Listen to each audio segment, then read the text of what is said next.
ID now. And keep those hands where I can see them, sweetheart. Greater than good evening, officer. This is my home. Greater than her home. You hear that? Maid's got herself a master key. Greater than that's her. That's the one I called about. She's been lurking on that porch all evening. I closed on this house 3 weeks ago. I am watering my ferns. Greater than and I'm the King of England. Where'd we get these? Off somebody's cleaning cart. Greater than officer. Those are my house keys. Greater than evidence. Fancy paper. You steal mail, too. You are welcome to run the address. I am the owner of record. Greater than it talks like a lawyer show. Look at all that. Boys downtown are going to want pictures of what you've been shopping for. Greater than you do not have a warrant. You do not have my consent. Step out of my doorway. Greater than here's the whole menu, sweetheart. You show me ID or you wear bracelets on your own porch while the whole street films it. Somebody like you does not get a third option in Belhaven. Sit right there like a good girl. Greater than are you getting all of this? Greater than who in the hell is she talking to? Laughter. Have you ever seen a man bully his way through the one door in America? He should never have touched the woman on those steps. Runs every federal prosecution in this state. That little camera works for her. And the giant in her doorway has about 9 hours left of the life he knows. Comment where you are watching from. Drop a like and let us rewind. Ava Watson had put more crooked men in federal prison than any prosecutor in Georgia. And she had done it without ever once raising her voice. The title on her office door ran 3 lines deep. United States Attorney, Northern District of Georgia, nominated by the White House, confirmed by the United States Senate, in charge of every federal prosecution in the top half of the state. Belhaven included corrupt sheriffs, bribed inspectors, a judge who sold sentences like used cars. Her office had taken them all apart, quietly on paper, one signature at a time. Her first year in the chair alone, she indicted a police captain running an overtime racket, a councilman selling zoning approvals like raffle tickets, and a state senator who resigned the morning her office called his lawyer. None of them saw her coming because nobody ever did. That was the entire method. Around the federal courthouse, they passed a saying from clerk to clerk like a fire drill. The quieter Watson gets, the worse your week is about to be. She had built all of it from a kitchen table in Mon. Her mother, Miss Maddie, ran a school lunchroom for 30 years, double shifts, feet swollen by Friday, and raised her daughter on 2 instructions. Stand up straight. Read everything twice. When Ava was 11, she watched a landlord's lawyer talk circles around her mother at that table until the woman who never bowed to anything signed a paper she could not afford. Ava decided that night that nobody would ever outtalk her family again. Scholarship Law Review 14 years as a federal prosecutor before the nomination. She never lost the min in her voice. She just learned how to make it quiet. 3 weeks ago, at 43, she had closed on the first house she had ever owned, a brick craftsman on Chamelia Court in Belhaven, 20 minutes north of the city. She had looked at the porch and seen her mother's porch with better bones. And that was the whole inspection. Boxes still stood stacked in the hallway. The ferns on the rail were cutings from Miss Maddie's porch because you do not buy ferns, baby. You inherit them. On Saturday evening, she was watering them barefoot, phone inside on the charger. When Belhaven decided to introduce itself, 3 doors down, Glenda Platt had been watching the new neighbor since the moving truck arrived. She had already filed 1 complaint about where that truck parked. On Saturday evening, she dialed the police line and gave her report in the voice of a citizen doing her civic duty. There is a woman lurking at the house on Chamelia Court. She keeps circling the porch. She does not look like she belongs here. Is she doing anything illegal? Ma'am, she is watering things. The dispatcher, to her credit, paused. The call went out anyway. Coded as a suspicious person, check. And it was scooped up in under a minute by the one officer who collected calls like that on purpose. Officer Hoi Pui had 12 years on the Belhaven force, 6 complaints in his file, and 0 consequences to show for them. 2 for force, 2 for language. Foe, notably for what the reports called unauthorized residence checks. Both at black households. Both dismissed after what the file described as coaching. Twice the county had quietly paid to settle what his residence checks started. The checks continued. Because in Belhaven, paperwork was cheaper than confrontation. He was 6'5", 280 lb of weight, room and grievance, and he kept a mental map of which streets certain faces belonged on. Chimelia Court was not one of them. He liked to check whether certain people could prove they belonged where he found them. Beside him rode Deputy Shane Frell, 7 months out of the academy. A kid who had joined a matter, laughed when Hoy laughed, and had not yet asked himself why. The cruiser turned onto Chimelia Court as the new homeowner lifted her watering can over the last fern, and the evening light caught a face that was by any measure the street had. Breathtaking. Dispatch said she's just watering plants. Hoyt, Shane offered, reading the screen. Hoyt slowed the cruiser to a crawl. The toothpick tilted up like a gun sight. In 4 seconds, the dash cam microphone he had forgotten about recorded the sentence that would follow him into a federal courtroom. Watch me water her down to the curb.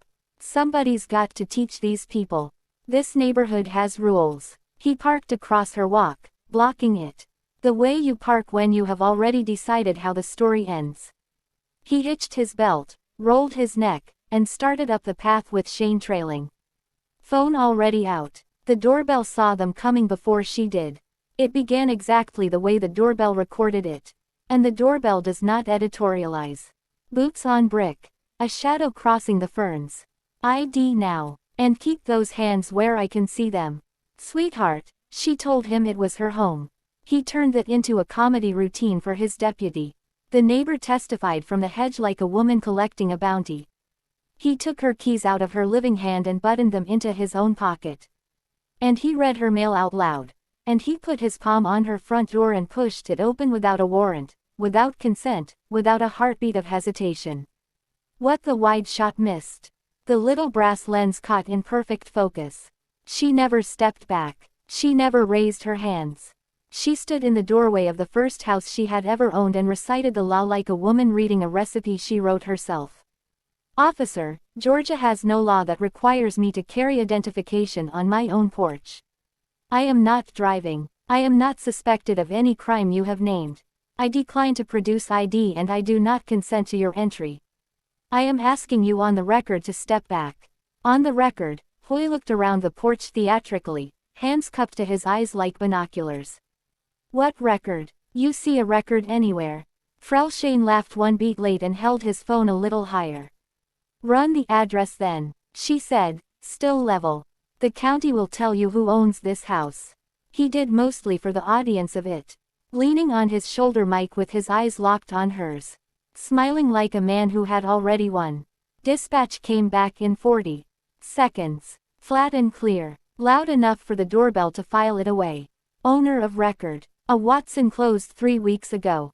No alerts. Nolan. No warrants. Paper says Watson. Hoyt. Let the words sit. Then leaned in so close she could smell the spearmint and the sweat. Paper doesn't say her, does it? He straightened up and began to circle her slow. The way big men circle when the audience is warm, ticking professions off on his fingers for the hedge to enjoy. Housekeeper, nanny, you do hair. Somebody's cousin watching the place. A finger gun at her. Help me out. Whose house are you sitting? For real. I've got all evening and you've got exactly none of it. You have my name from your own dispatcher. Officer, I've got a name. He smiled with every tooth he owned. You people always come with a name. Comes with a story, too. Usually. Long one, sad one. He glanced at Shane. They practice them. And here is the detail. The whole country would come to know. He was standing on the answer.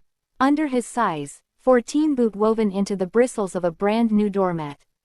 6 block letters spelled out. The only identification the law actually required. Watson bought the same week as the house. Centered under the knocker by a woman who had waited 43 years to own a door worth knocking on. He would stand on that name for 11 more minutes, shifting his weight on it, grinding it a little with each turn. He never once looked down. The show got worse the way these shows do. One prop at a time. He hooked one finger under her watering can where it sat on the rail and tipped it slow, watching her face while the water darkened the boards and ran between her bare feet. "Oops," he said to laughter from the hedge where Glenda Platt had come down her own walk carrying in the fullness of her civic pride a sweating glass of sweet tea. "Not for the woman on the steps, for the officers. You boys are doing the Lord's work," she said. And Shane got that on camera, too. Because a 7-month deputy does not yet know the difference between a trophy and a confession. "Last chance, sweetheart." Hoyt's voice dropped into the gravel register he saved for the moments he liked best. "ID your bracelets right here on this pretty porch. In front of all your fans. I am going to reach for nothing."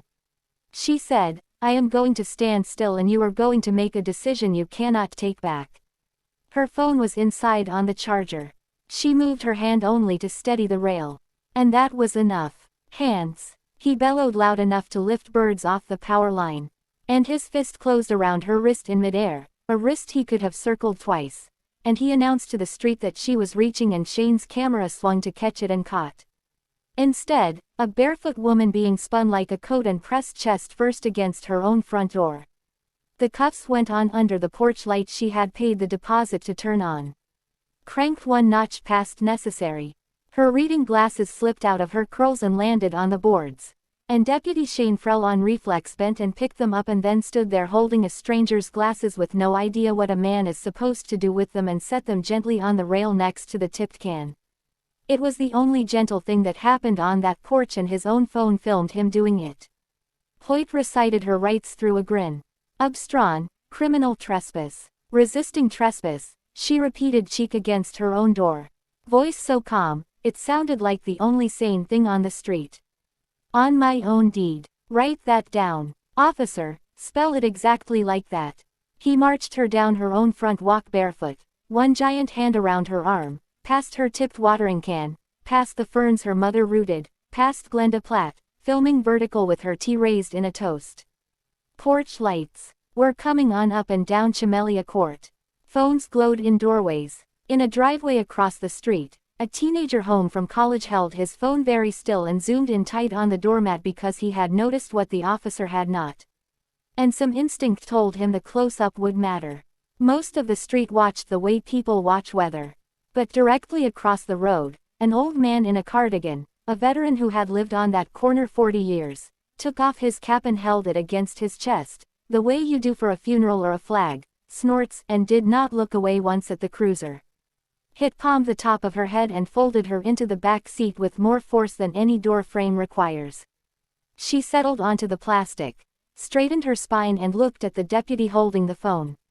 "Deputy Farrell, not unkind. Precise, note the time. 16 minutes past 7. Shane's grin flickered for the first time because there is something in the voice of a person stating the time for a record that makes a certain kind of man suddenly need to know what the record is for. And then with the woman cuffed and the street still watching, Officer Hoypui walked back up her path, stepped over her doormat, and went inside her house. Protective sweep. He would write later. The interior cameras, one on the bookshelf, one over the kitchen doorway, recorded a different genre entirely.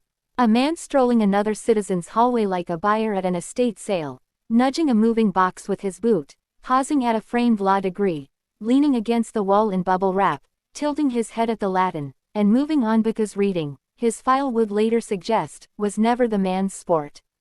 In the kitchen, he opened her refrigerator, lifted out a bottle of sparkling water, cracked it one-handed, and toasted the empty house of the woman locked in his car.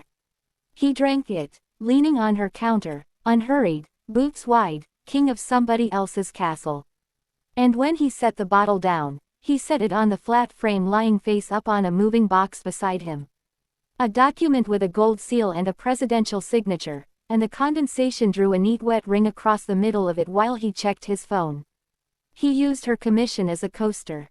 His deputy waited on the porch the whole time, toes exactly at the threshold, and would not cross the line of the door. 11 minutes later, he came out, locked nothing, left her front door standing open to the evening, and drove the United States Attorney for the Northern District of Georgia to be booked under a charge sheet he was already composing out loud to laughter with her house keys riding in his breast pocket. Behind them, On the dark porch, the little red light blinked, uploading.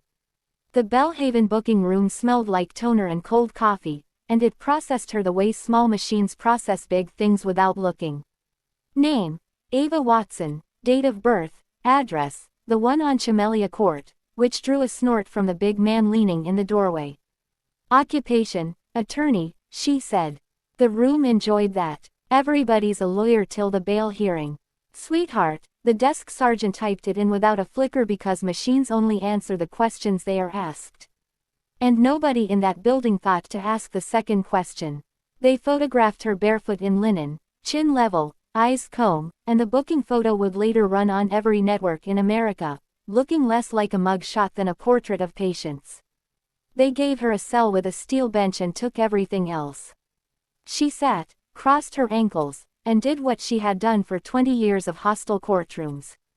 She counted unlawful entry, warrantless seizure of her keys, fabricated probable cause, excessive force on a compliant subject, false arrest, false charging, a protective sweep that was neither, personal use of seized property, which is a gentle way to describe a man drinking a prisoner's sparkling water on her own countertop. She catalogued violations the way other people count sheep, and somewhere around 11 she decided that was a good number to sleep on. But first, the phone call they are required to give you. 400 meters of careers have ended on the assumption that a quiet woman has nobody to call. The duty phone rang once. Pitt Nolan. It's me. A pause. You could park a truck in Nolan Pitts, First Assistant United States Attorney, 26 years of federal trials, a courtly draw and a spine of rebar. Said only, ma'am, 3 things in order. 1. Call the duty officer at the Civil Rights Division in Washington, not our office. As of this sentence, we are recused. And I want that in writing tonight. 2. My home system backs up to the cloud. Both cameras, porch and interior, preserve everything. Chain of custody from the first frame. 3. She looked at the wall where somebody had scratched a calendar into the paint. Nobody wakes the Attorney General before 6. Let the county finish its paperwork first. Understood, ma'am. A breath. Consider it done. She hung up and went back to her bench. And if any camera had been pointed at her, then it would have recorded a woman closing her eyes like a passenger on a train that has finally, after many delays, left the station. Upstairs, Officer Hoypui typed his report with 2 proud fingers. Tongue between his teeth, narrating the good parts to the night shift. The doorbell got the biggest laugh. Talking to a doorbell. Note. Boys asked it a question. Whole street heard her. He did the voice. He did it twice. A records clerk laughed along politely, and then at her desk quietly searched the name Watson plus attorney on her phone. Read the first result. Read it again. And close the browser like a woman closing a door on a fire. Subject refused lawful identification. Subject made furtive movements toward the residence. Subject attempted to reach for an unknown object. Subject became combative and was restrained with minimum necessary force. Protective sweep of the residence conducted for officer safety. No property was seized. 5 lies and 1 theft. Filed at 10:11 with her house keys sitting in his locker 11 feet from the printer. His sergeant initialed it without reading past the second line. Another suspicious person. Handled. Bellhaven slept well. The internet did not. Glenda Platt, flush with victory, had posted her vertical video before the cruiser cleared the corner, captioned in the confident font of the Never Once Embarrassed. Neighborhood watch works. Ladies, stay vigilant. Her own footage showed a handcuffed homeowner, a tipped watering can, and a uniformed giant walking into the house of the woman he was arresting. She had, in her civic pride, published the evidence. Bit 10. The clip had jumped the neighborhood group and gone feral. By midnight, it had stitched itself to a second angle. Some teenagers zoom from a driveway across the street, and strangers 3 time zones away. We're slowing it down frame by frame. Look at the doormat. Look at the doormat. The name is under his boot. At 1 o'clock in the morning, in the comment pile under Glenda's post, a court reporter from Atlanta typed 11 words and then sat staring at her own screen. Wait, I know her. That is the U.S. attorney. At 20 to 2, a duty officer at the Civil Rights Division in Washington answered a call from a Georgia number and heard a courtly draw deliver without decoration. The strangest sentence of his career. This is the first assistant. Northern District of Georgia. I am reporting the unlawful arrest and detention of a sitting United States attorney by municipal officers at her own home. The line went quiet. Say that twice, the duty officer said. Nolan Pitts said it twice. Slower, and Washington came awake one desk lamp at a time by 2. The clip had a new caption. Nobody in Belhaven wrote. And it was traveling faster than sunrise. Fedo at 6 o'clock in the morning. Exactly. Because she had said not before 6. The Attorney General of the United States was briefed by phone about a booking photo. By 6:20, a Civil Rights Division team had wheels up out of Washington. By 7. The FBI's Atlanta Civil Rights Squad had opened a file with a case number that would outlive everyone in it. Belhaven's morning shift arrived to donuts and glory. Hoyt Pui held the vending machines like a stage. Retelling the doorbell part with full choreography, asked the doorbell a question. Boys, real palette too, he did the voice again. The laughter came back thinner this time because half the room was scrolling phones under the table, and the clip now had a one-word caption and 9 million views, and the comments were a wall of the same sentence in different fonts. Do you know who that is? Shane Frell sat at the edge of the room, not laughing, holding his coffee like a man holding a rail. At 8:50, 3 sedans with federal plates parked across the mouth of the lot. Nose out. The way you park when you do not intend for anyone to leave quietly. Out of the first came a silver-haired man in seersucker with a bow tie and a litigation bag. Out of the second came a very quiet man from the FBI whose card read Civil Rights Squad and whose face read nothing at all. Chief Duggan called in off his Sunday lake. Met them at the counter, still smelling of sunscreen. The man in seersucker introduced himself in a courtly draw that made courtesy sound like a countdown. Nolan Pitts, First Assistant United States Attorney, Northern District of Georgia, conference room. Please, everyone whose name appears on last night's arrest. They assembled, Duggan at the head, sweating through his collar. The sergeant who had initialed the report, arms crossed, Shane against the wall, trying to become drywall, and Ho spread wide in his chair. Insolent, right leg bouncing out of rhythm, his face refused to admit. Pitts set a leather folder in the center of the table, opened it, and turned it to face them. An official photograph, charcoal suit, quiet eyes. Beside it, a document with a gold seal. Ava Watson, United States Attorney for the Northern District of Georgia, nominated by the President, confirmed by the United States Senate, the Chief Federal Law Enforcement Officer for the top half of this state, which includes gentlemen, every square inch of Belhaven. He let the room take a breath it did not enjoy. Last night, your department booked her barefoot on her own porch. For Watering Ferns officer, he looked at Hoy without hurry. You demanded identification from the one woman in Georgia whose signature decides which police officers stand in front of federal juries. Nobody's leg bounced. Now, your report lists 5 events I have watched not happen on 3 separate cameras. It also states that no property was seized. Pitts turned a page without looking at it. Officer, the keys. The Waterhouse keys. Breast pocket. Then your locker. The interior footage shows the pocket.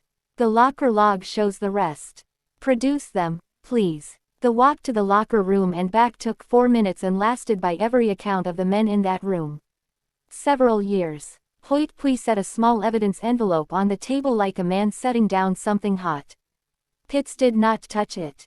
Photograph that where it sits, he said to the quiet FBI man, and then to the room in the same unhurried draw. Here is where we stand. Every charge from last night was dismissed and expunted as a 7 this morning. Ms. Watson's office is fully recused. She insisted on that from a holding cell before she asked for her phone call, which tells you everything about her that you failed to ask. The matter now belongs to the Civil Rights Division and the Bureau. Every man in this room is entitled to counsel. A beat. I recommend the good kind. He gathered the folder, paused at the door, and looked back at Hoy with something that was almost pity. If pity were a bow tie song. You stood on her name for 11 minutes demanding to know it. It has been on your paperwork all night. It will be on yours forever now. Before the federal sedans had cleared the lot, Chief Duggan asked for badges and weapons. Pending review, Hoy unpinned his star slowly like it was being peeled off with skin and dropped it on the table from an inch up. Shane Frell laid his down flat and centered it with 2 fingers gently. The way you returned something you now understand was only borrowed. The sergeant who had initialed the report went to his office and closed the door, and through the glass they watched him read for the first time every word of what he had signed. 90 minutes later the department's account posted its first and only statement of the affair. Standing firmly behind the professionalism of its officers pending review. The replies arrived within the hour. Most of them a single image. A boot. A doormat. 6 letters. Communications professors would teach that post for years under the slide title, "Stop Typing." They processed her out at 9 o'clock. The lobby had grown very quiet and very busy at the same time. Every deputy discovering urgent paperwork at distant desks. On the chief's direct order calculated for the cameras already massing outside. It was Officer Hoi Pui who was made to bring the property envelope to the counter and return, item by item, what he had taken. She stood in yesterday's linen, barefoot, no longer, someone having found her a pair of courthouse flats, and she held out one open palm and did not move it. The giant shook the keys out of the envelope. His hand, every camera at that counter would confirm, was the one trembling. The keys landed in her palm without their brass touching his skin, and her fingers closed over them unhurried. "These stay with me this time," she said to him at a volume only. He and the counter microphone earned and walked out through the doors into the flashbulbs without giving the press a syllable. Her statement, her office said, would come in the appropriate forum. Prosecutors mean courtrooms when they say that she was home by 9:40. The front door had been shut and sealed by federal agents overnight. Her ferns were still breathing, and the watering can still lay on its side, where a finger had tipped it. She stood it upright herself. Then she sat down on her own top step in the morning sun, laced her fingers, and closed her eyes for exactly 1 minute. Somewhere north, in an office with a view of nothing, a prosecutor she had never met was reading a file with her name spelled correctly all the way through. She went inside, made coffee, and let the machine run. Some machines you do not have to touch. The Civil Rights Division does not arrive in a town so much as settle over it. And by Tuesday, Bellhaven had learned the difference. Federal evidence technicians moved through the little police department, cloning drives and carrying out sealed boxes past deputies who suddenly held their coffee with both hands. The city attorney canceled a vacation. The mayor's office issued a statement containing the word regrettable 4 times and the word unlawful 0 times, and the internet counted. The case assembled itself with an ease that made veteran agents superstitious because the evidence was not scattered. It was stacked. Exhibit 1, the porch camera. 4 minutes of ultra-high definition with audio so clean you could hear the toothpick. Exhibit 2, the interior cameras. A man drinking seized sparkling water on a prisoner's counter, then setting the wet bottle down on a framed presidential commission and drawing a ring of condensation across the seal of the United States. Exhibit 3, Deputy Frell's own phone voluntarily surrendered, which had recorded the mockery, the takedown, and one unbearably human moment of a rookie setting a stranger's reading glasses gently on a rail in the middle of it. Exhibit 4, Glenda Platt's proud upload, preserved by subpoena before her frantic deletion. Timestamped caption self-authenticating. Exhibit 5, a college kid's steady zoom on a doormat. And Exhibit 6, the one the country could not stop watching. From the camera, nobody remembered. Officer Hoi Pui's own body camera had functioned perfectly all evening. He had performed for every lens on that street except the one pinned to his own chest. It caught the male reading at 8 in. It caught the menu speech. "You show me ID or you wear bracelets." In first person, like a confession filmed by the confessor. The most damning camera on Chamelia Court had been his the entire time. "Arrogance," one agent wrote in the margin of the intake memo, "is a chain of custody." Then came the doormat photograph blown up poster size for the grand jury. A size 14 boot planted across 6 woven letters. The caption the internet had already written became the case's short orth hand printed in Courier on the exhibit tag. The identification was under his boot. By then the country had assigned the affair its permanent name, the doormat video, and it had escaped the news cycle into the culture.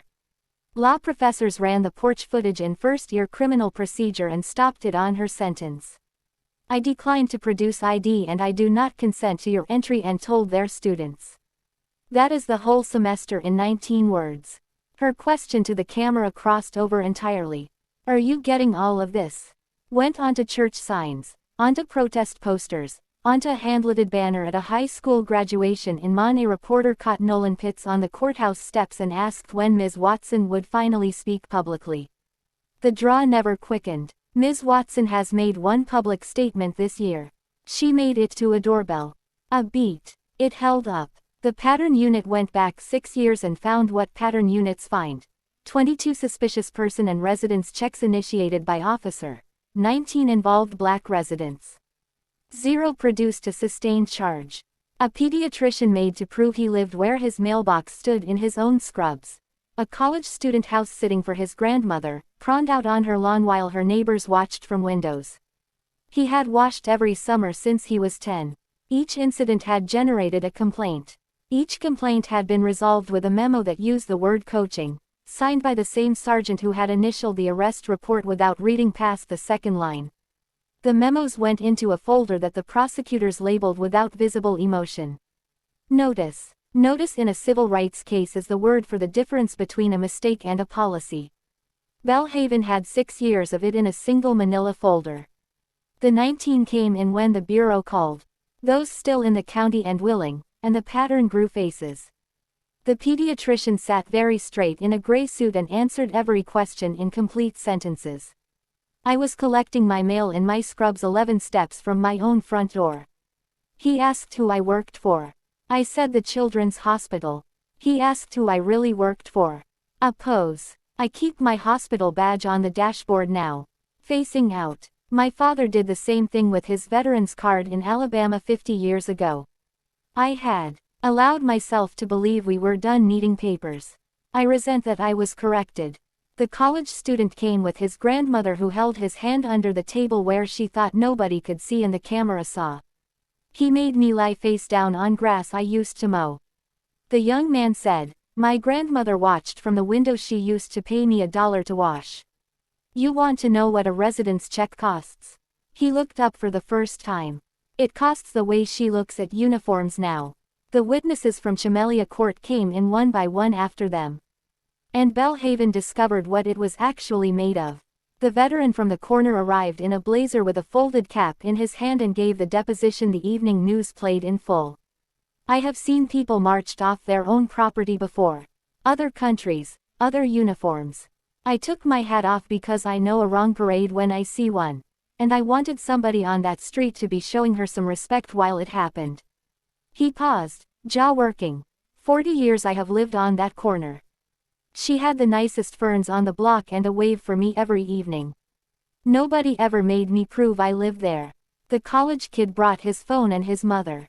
The records clerk described searching a name at midnight and closing the browser. And when the prosecutor asked why she had said nothing that night, she looked at her hands and said, the same reason everybody says nothing. I needed the job more than I needed to be right. The room let that sit. Because it was the truest sentence anyone had said in Belhaven in 6 years. Shane Frell's interview lasted 4 hours, and for the first 40 minutes, loyalty fit him like a jacket. 2 sizes, too big. Then the agents played the dash cam. Watch me water her down to the curb. Somebody's got to teach these people. This neighborhood has rules. They asked whose voice that was. Shane looked at the table and his leg went still and he chose his and I laughed. He wiped his face with his palm. I filmed it because it felt like being inside something. You come out of the academy and you just want to be inside. I have watched my own video more times than I can say out loud. And every time the only person on that porch acting like police is her stating the law, staying calm, making a record. He exhaled. She told me to note the time 16. I wrote it on my hand that night because I couldn't say why. I know why now. She was the only one there who believed the truth would ever be asked for. He surrendered his phone, his notes, and his badge in that order. Cooperating fully before the grand jury convened, he HANDD delivered a letter of apology to the United States Attorney's Office, 2 pages handwritten. She sent back one line on office letterhead which he framed, which tells you what kind of letter it was. Testify truthfully. That is the whole apology. Chief Duggan lasted 2 hours across the table and spent the first one explaining that his department handled things in-house. The lead prosecutor let him finish the phrase for the 4th time, then slid the notice folder across the table and opened it to the 6th coaching memo. You kept the house, Chief, she said. You just stopped handling it. His lawyer asked for a break. The chief spent it in the hallway looking at the framed photographs of his own academy class. And whatever he found in those young faces, he came back in and answered the rest like a witness instead of a landlord. The quiet man from the FBI filed his summary in language the Bureau teaches, which made one sentence of it land harder than any adjective could. The homeowner's conduct was professional throughout the encounter. The arresting officer's conduct is most accurately described by his own cameras. Glenda Platt was deposed for 90 minutes that aged her a decade. The transcript escaped as transcripts do. She was lurking on her own porch. Ma'am, she kept walking back and forth, watering ferns. Ma'am, back and forth. It looked suspicious. What made it suspicious? She did not look like she belonged there. Her name was on the mailbox, the deed and the doormat. Ma'am, well, how was I supposed to know? She lived there. There was a moving truck 3 weeks prior. Ma'am, you filed a complaint about where it parked. The silence that followed lasted 9 full seconds on the recording, and her attorney requested a break. And the internet, which had already found her sweet tea toast frame by frame, held proceedings of its own. She was never charged because charging a false report means proving she knew it was false. And the government had bigger game and better exhibits. Her WA, in a twist, nobody ordered, but everybody savored, sent her a formal letter about the reputational standards of the neighborhood in Mon. The reporters found Miss Maddie on her porch in her church clothes, and she gave them 30 seconds that led every broadcast in the state. My baby sat on those steps like a lady because I raised her to know which one of them was trespassing. She rocked once. I taught lunchroom for 30 years. I have seen big boys take little boys' things 1,000 times. It always ends the same way. A grown-up shows up. She rocked again. The grown-up showed up. That week, a package arrived at Chamelia Court with no return address needed. Fern cutings rooted in wet cotton and a note in a lunchroom manager's careful hand. Ferns hold on to things. Baby, so do we. Hold on to the house. Let go of the evening. Ava Watson gave her own testimony last in a closed session. Flat and precise. A prosecutor building a record she would never personally use. I identified the legal standard allowed. I identified the owner of record through his own dispatcher. The only identification I declined to produce was the one the law does not require and the doormat already displayed. Ah, POW, the kind she was famous for. My front door stood open for 4 hours. Nothing was taken from my home except my keys, my evening and my expectation of the next knock. 2 of those have been returned. The grand jury needed less than a day. True, Bill, every count. The indictment came down on a gray Thursday and read like the porch camera had learned to type. Deprivation of rights under color of law, with the aggravating features of unlawful entry into a home and unlawful arrest. Falsification of federal records, 1 count per invented sentence, theft of property under color of authority, a count. The internet immediately renamed the keys an obstruction for the report that had tried to bury all of it before midnight. Hoyt Pui did not plead. Men built like Hoyt Pui rarely believe a room exists that they cannot fill, and his union bought him a trial to prove it. It took 4 days. The prosecution called almost nobody. It mostly pressed play. The porch camera, the body camera he forgot he was wearing. The dash cam sentence. Watch me water her down to the curb played twice at the defense's own unwise insistence that it was banter. The doormat photograph on an easel facing the jury box for the entire trial. The defense argued reasonable mistake on cross. The prosecutor from Washington asked exactly one question that mattered. She asked the doorbell question when the defendant announced his protective sweep. Officer Pui, the homeowner had already asked her camera, Are you getting all of this? It was, what is your answer? The witness looked at his lawyer and his lawyer looked at the table, and the courtroom got to watch a very large man understand in real time that some questions do not have a second option either. The jury needed one afternoon. Guilty every count. At sentencing, he stood in a civilian suit cut generously and still too small. No toothpick, no audience. The judge, a small woman who did not look up from her notes until the end, read the paragraph. The papers printed whole. Mr. Plea. The Fourth Amendment was written by men who had watched soldiers walk through doors precisely the way you walked through hers. At an America's own threshold, the Constitution asks the questions, not the government. You demanded the one document the law never required while standing on a mat that displayed it in front of a camera that recorded it, wearing a second camera that convicted you of it. This court has heard the recording many times. The homeowner asked whether it was getting all of this. It was Mr. Pre-wet. It got all of it. 41 months. Permanently barred from law enforcement in every jurisdiction of the United States. The machinery kept turning after him. The way it does once somebody finally feeds it. The sergeant, whose pen had blessed 6 years of coaching memos, pleaded to a federal misdemeanor, took probation and a permanent bar, and retired his signature. Chief Duggan announced his retirement the same afternoon the consent decree was announced, which fooled no one. The decree ran 5 years. Residence checks were abolished outright, replaced by a form requiring written articulable cause before any officer knocks on any door. A form the rank and file without irony, and within a month named the Watson form.